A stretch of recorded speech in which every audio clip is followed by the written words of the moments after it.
to the Elder Scrolls V Skyrim main quest walkthrough, and this is the Bleak Falls Barrow quest, and you start this right after you reach Whiterun.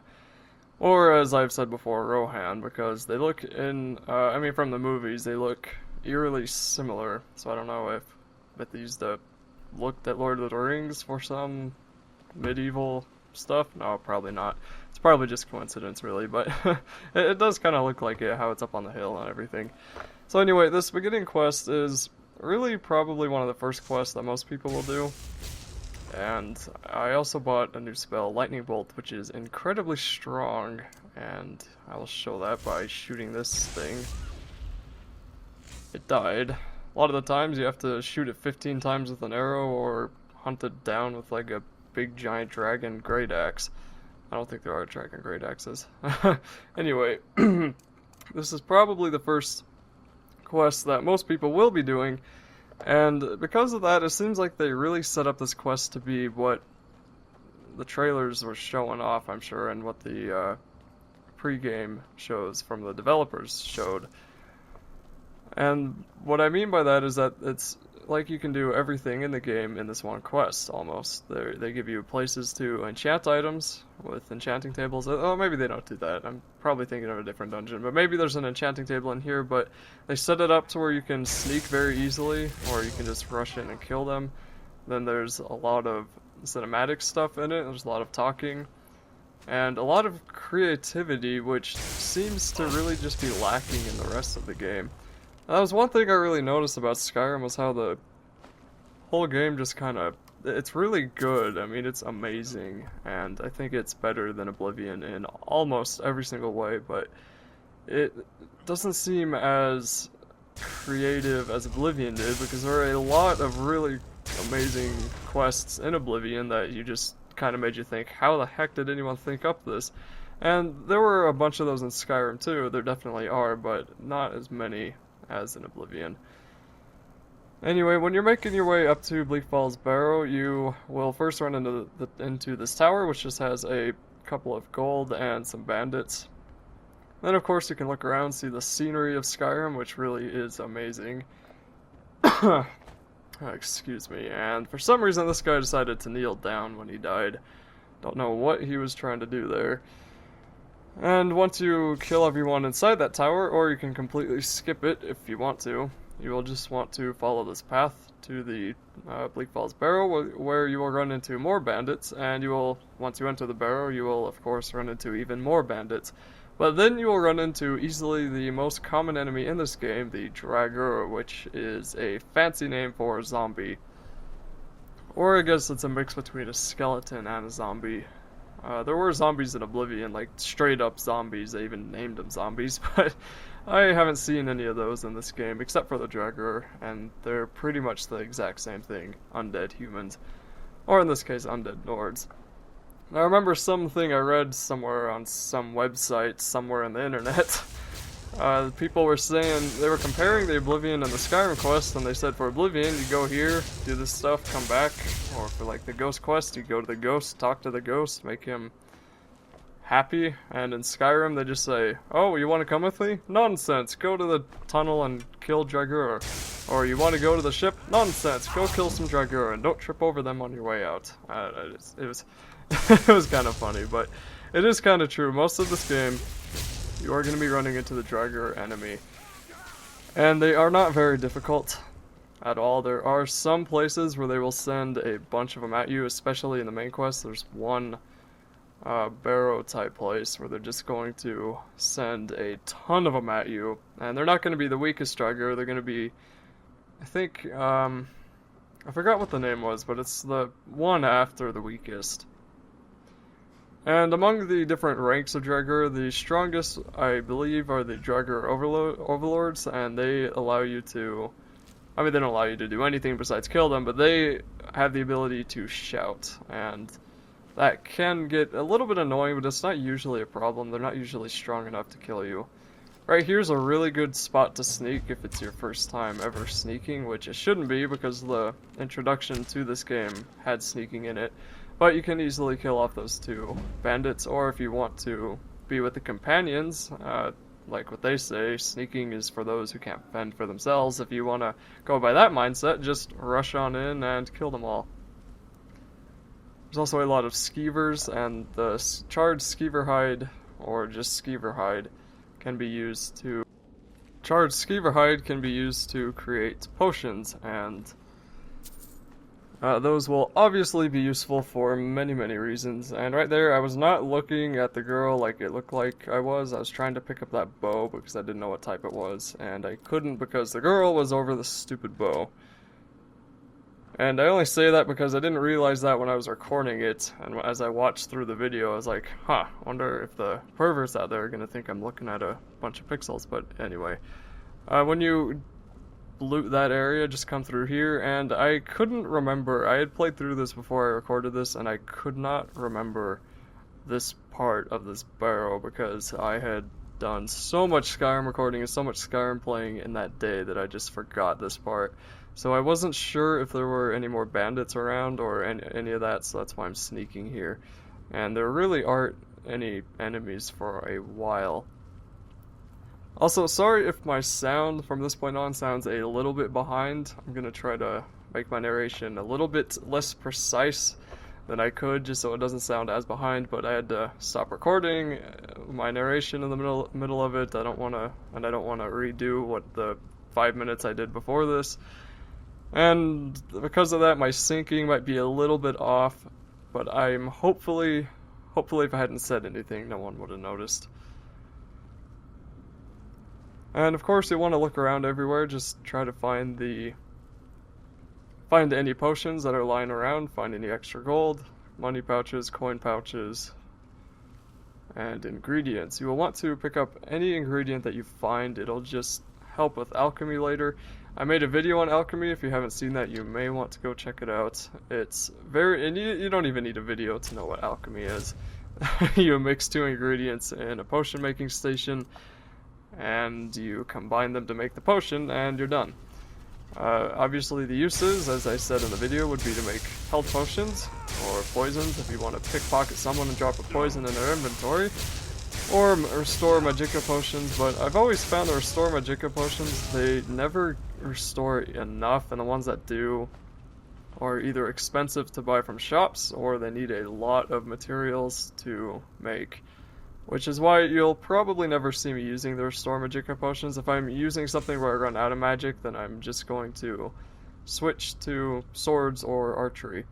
Here's a little bit of a puzzle, and you'll be running into this a lot in these Nordic burial tombs, and for this one, you just look at the three heads, one of them's on the ground there, and then you match those three pillars to the left to those three heads that are above the door.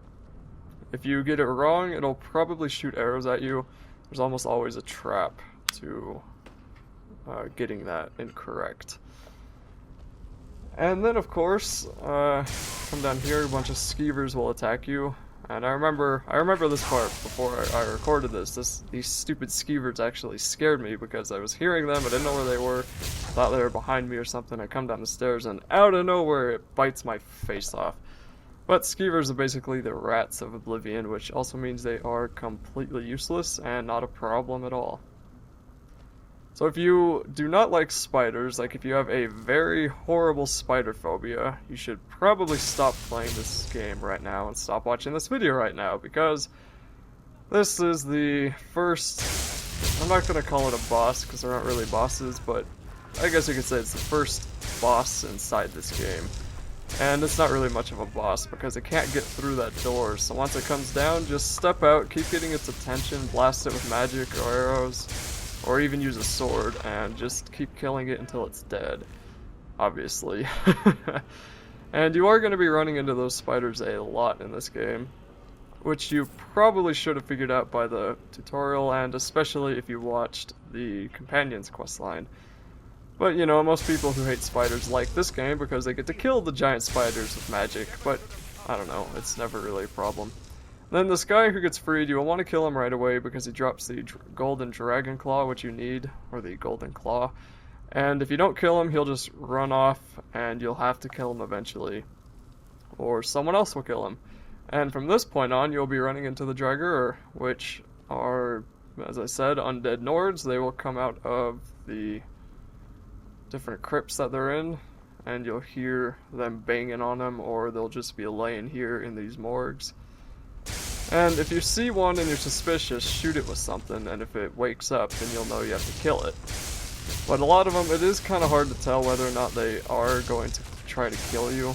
But as you can see here, these ones are pretty weak. You don't have to worry about them. They don't really drop anything good, so there's not any use in searching them, unless you want the extra gold and the chance of getting a potion. Then of course you want to watch out for the stepping stones, and if you hit one, you probably won't die, but it could kill you. Try to avoid it.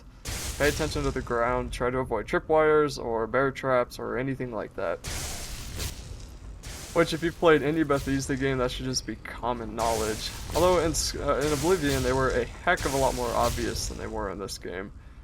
And I'm sure 1 or 2 times or 20 I will step over the traps without knowing that they were there because I didn't see them.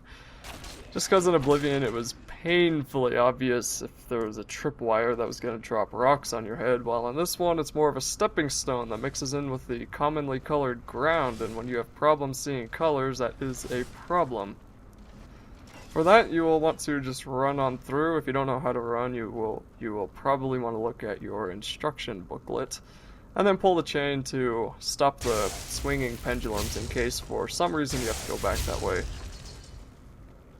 And then here's some more Draugr and some more crypts. I guess they're not really crypts, they're like half a crypt. Or I guess we are in a crypt. I don't know. And the Restless one is one I was talking about earlier. The Restless Draugr are just stronger Draugr, and they don't really possess anything more than being harder to kill. And I'm not even sure if they do more damage than the regular ones, because they just have a lot more health. Anyway, once you make it through and come up here, run into some more interesting broken down rooms, and then this other room, which more of these zombie type things will burst out. Here's a Restless one, and this one's carrying a great sword. And as you can see, it is a little bit harder to kill them, obviously, as I said. And when using magic, I had someone ask me, why don't I keep the stream steady? Well, I think I did in the early videos, but I actually learned, because I hadn't used magic very often before this, I had learned that if you just zap them, then it'll drain their health. So if you zap them once, it'll drain their health. You zap them again, it'll drain their health, and it saves you a lot of magic and lets you kill other people at once, or lets you kill more than one enemy at once, and it's just easier. So don't keep a steady stream on them if you have one of these constant spells. If you have like a fireball, then you'll have no choice, but for this one it'll drain their health a little bit for sparks. And I'm not using lightning bolt because I don't have enough magic to use it. You can use it once or twice and then I'm out. And it does do a lot of damage, but it doesn't do enough to kill a bunch of Draugr and then have it recharge in time to be able to use it again for the next 5 zombies that are trying to kill me. So here is a pretty interesting part. This is one of the creative things I was talking about. Although there are a lot more of areas like this, but it's just kind of the different area. Like the rest of this dungeon didn't look like this little snow haven, I guess you could call it. And I was really hoping that was a regular Draugr, which is why I snuck up on him, but any bit of damage you can do to any enemy helps. And if you are so unlucky as to fall down here, there is luckily a place to get up. I have no idea what that was. Something just shot off into nowhere. I think that was a skull or something, I don't know. But, I mean, you can see the pit up from the bottom. You can see from the bottom of the pit, kind of reminds me of the jail in Batman. And it would be kind of cool if you could see those in the real Skyrim world, but I have looked everywhere, and as far as I know, there are no pits you can fall in, because every dungeon's a differently loaded place than the main world, so they don't show up in the real world. And I always remember in Oblivion, you'd see the holes from the caves, and then, I don't know, my brother said he would go above the cave looking for the holes, but of course never find them. So it's kind of cool that they put them in the caves, but makes you kind of wish they were actually existed. Now for that guy with the spiders, if you hadn't killed him until now, then he will either be dead before, he'll either be here or even after this part, or he'll have died somewhere before and you'll have to go back and find him. Because without him and without that dragon claw or that golden claw, there is no continuing past a part that is upcoming.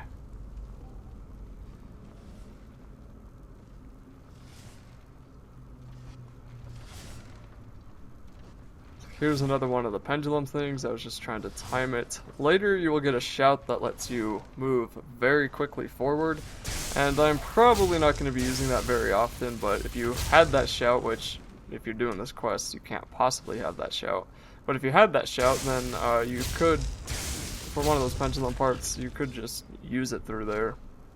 And while it wouldn't really be any easier, I think it'd be a little bit harder because then you have to go into the menus to change your shout.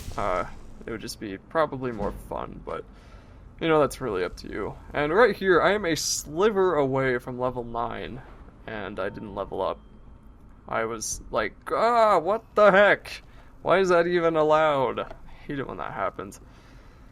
Anyway, make your way through this room over to the top.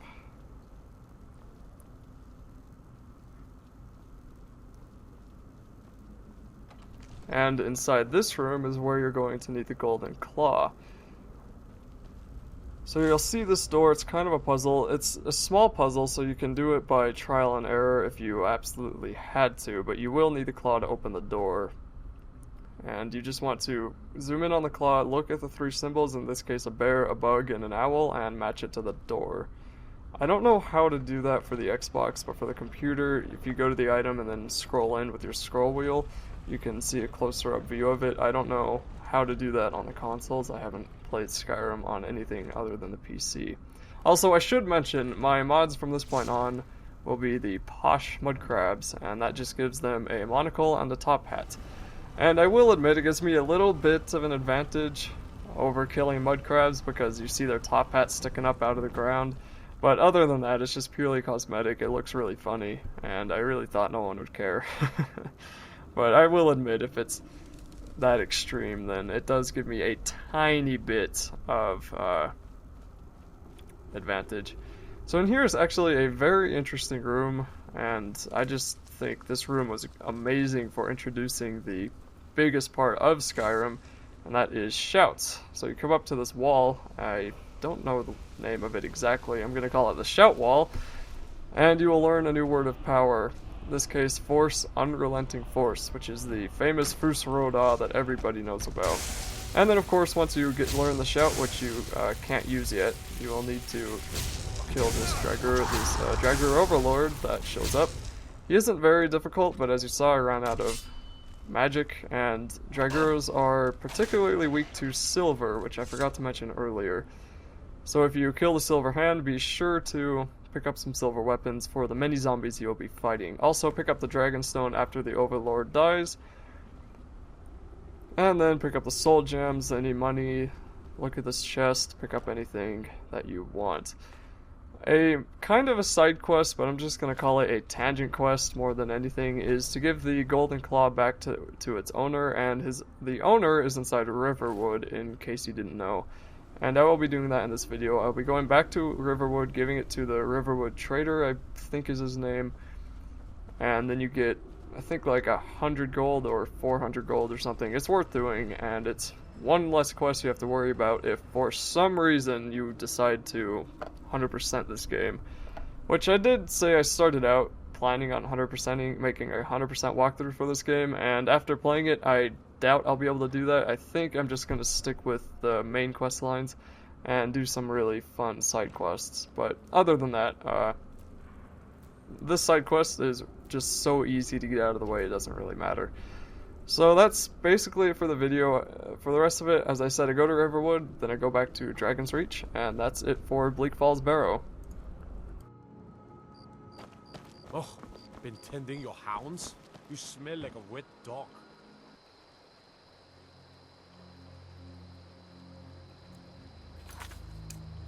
Nobody believes me, but I tell you, I saw a dragon!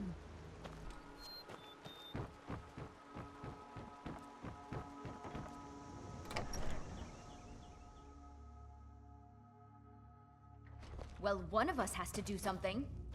Yeah, well, I don't know what you overheard. We did have a bit of a break-in, but we still have plenty to sell. Robbers were only after one thing. An ornament, solid gold in the shape of a dragon's claw. You found it! There it is! Strange. It seems smaller than I remember. Funny thing, huh? I'm gonna put this back where it belongs. I'll never forget this. You've done a great thing for me and my sister.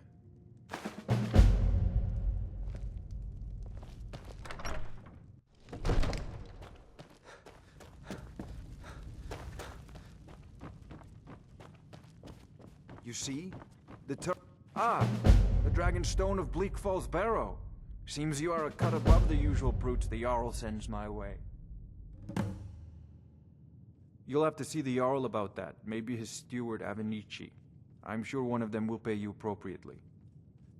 My associate here will be pleased to see your handiwork. She discovered its location by means she has so far declined to share with me. So your information was correct after all. And we have our friend here to thank for recovering it for us. You went into Bleak Falls Barrow and got that? Nice work. Just send me a copy when you've deciphered it. Farengar, you need to come at once. A dragon's been sighted nearby. You should come too. A dragon? How exciting. Where was it seen?